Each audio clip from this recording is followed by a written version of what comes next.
been in the marketplace 3 or 4 years now, and we have great momentum and increasing scale year over year. Really, we started Attribution early on. We were one of the early adopters as a way to prove out the tactic of data-driven TV.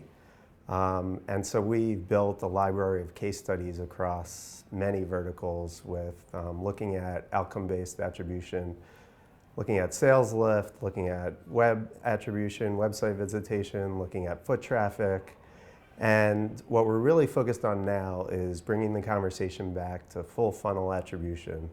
And what that means is not just looking at the bottom of the funnel metrics, which we know are important, we have been tracking over the last couple of years, but also looking at the upper level metrics like brand awareness and brand health, and how does that play into those bottom funnel metrics.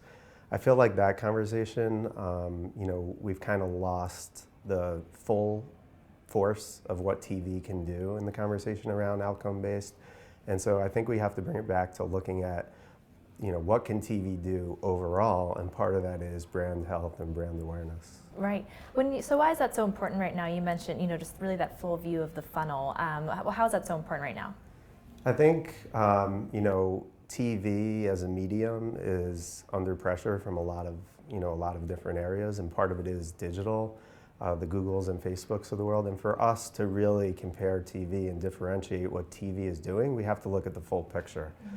There's a reason why those companies, Google, Amazon, Facebook, have increased their TV budgets hundreds of millions of dollars. There's a reason why the direct-to-consumer companies like Peloton are coming to the TV. And the reason is because there still is no larger vehicle for mass reach. And so we have to make sure we're painting the full picture when we look at attribution. Mm-hmm. And what partners have really come, to help with that type of full picture view and moving customers along the funnel on TV? So we recently announced a partnership with 605, who's here today at the Beet TV Summit, to really increase the scale of the set-top box data we've been working with.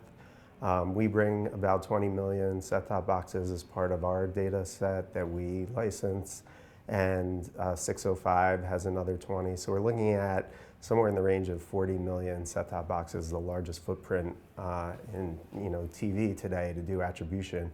And that scale really unlocks that full funnel attribution. You need that scale to look at the survey results and the outcome-based results together to get statistical significance. So we're really excited. We have a proof of concept in the works, and we're going to have the results from that soon. Right. Have you seen the data quality and data sources move along in the way that you kind of want? Are you still facing any challenges with actually mining that data?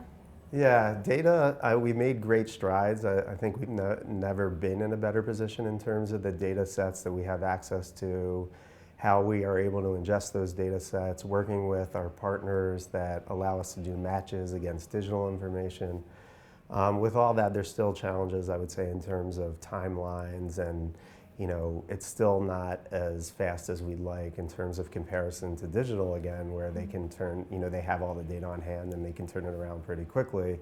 In TV, we're still, mapping together a lot of different data sets, and it just takes time, which we'd like to, we have a goal of reducing that timeline. Right, and what about that overall, industry partnership and collaboration? Do you think that, the industry is coming together right now to make that final push to get TV and the attribution where it needs to be?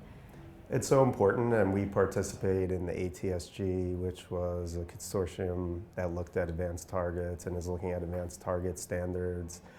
We've participated in the other industry consortiums around looking at attribution and some of the vendors that are out there.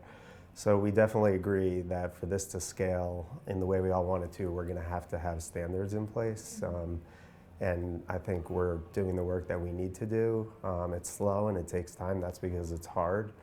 But like anything else that's hard, I think once we crack it, we're going to see great success from it.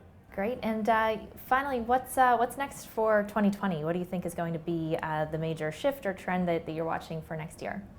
Yeah, I think we're looking at this full funnel attribution as an area of focus for us. Obviously, addressable and other types of new functionality that's coming online is also a focus of ours. So We're looking at cross-platform in terms of the incremental reach and really be able to understand the movement between platforms.